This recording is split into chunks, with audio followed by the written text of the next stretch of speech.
Pada video sebelumnya kita sudah membahas tentang application layer. Selanjutnya pada video kali ini kita akan membahas layer yang kedua, yaitu transport layer. Jika di application layer kita memiliki banyak sekali contoh-contoh seperti HTTP, kemudian tadi saya jelaskan tentang SMTP, ada POP3, ada IMAP, kemudian ada biasanya SSH. SSH itu biasa digunakan untuk meremote suatu router atau server. Kalau teman-teman belum ngerti apa itu SSH, nggak apa-apa, santai aja, nanti kita akan pelajari hal itu. Tapi yang jelas saya ingin menunjukkan bahwa di application layer itu banyak sekali contoh-contoh. Nah, sedangkan di transport layer itu hanya ada dua yang sering digunakan, yaitu TCP dan UDP. Nah, sebenarnya apa sih fungsi dari transport layer? Transport layer ini memberikan service ke application layer. Nah, salah satu service yang disediakan oleh transport layer khususnya protokol TCP.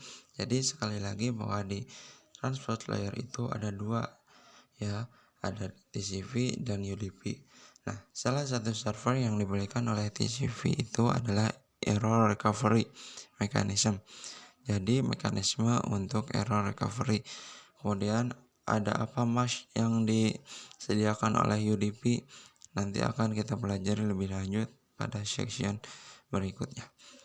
Ya, jadi di sini saya nanti hanya akan menjelaskan satu service yang disediakan oleh TCP yang sangat mudah untuk dipelajari. Jadi biar teman-teman nggak terlalu bingung dulu, oke? Sekarang kita akan pelajari cara kerja error recovery mechanism yang disediakan oleh TCP. Jadi salah satu ilustrasi, ya. Ini contoh ilustrasinya. Di sini contohnya ada ketika suatu klien melakukan request ke website.com, jadi yang menggunakan HTTP juga, ya. Jadi ini sama dengan contoh yang sudah kita bahas di application layer. Jadi suatu saat klien melakukan request ke website.com, kemudian request tersebut sampai ke web server, dan web server akan melakukan respon atau reply. Nah, respon yang diberikan oleh web server kalau di application layer tadi, kita hanya punya data dan HTTP header. Nah, sebenarnya pada transport layer dia nanti akan menambah TCP header seperti ini. Jadi ada TCP sequence 1, sequence 2, sequence 3. Sequence di sini artinya urutan aja, ya. Jadi urutan 1, urutan 2, urutan 3. Seperti itu. Nah, masalahnya adalah bisa saja respon yang diberikan oleh web server ini hilang atau error di tengah jalan.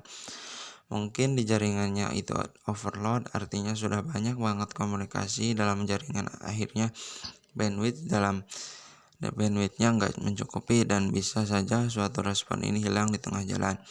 Jadi contohnya di sini respon sekuensi yang kedua itu nggak sampai ke klien. Nah, jika terjadi suatu hal seperti ini, maka klien nanti akan mengirim request lagi meminta respon dengan sekuen 2 lagi. Jadi kalian akan melakukan request ke web server,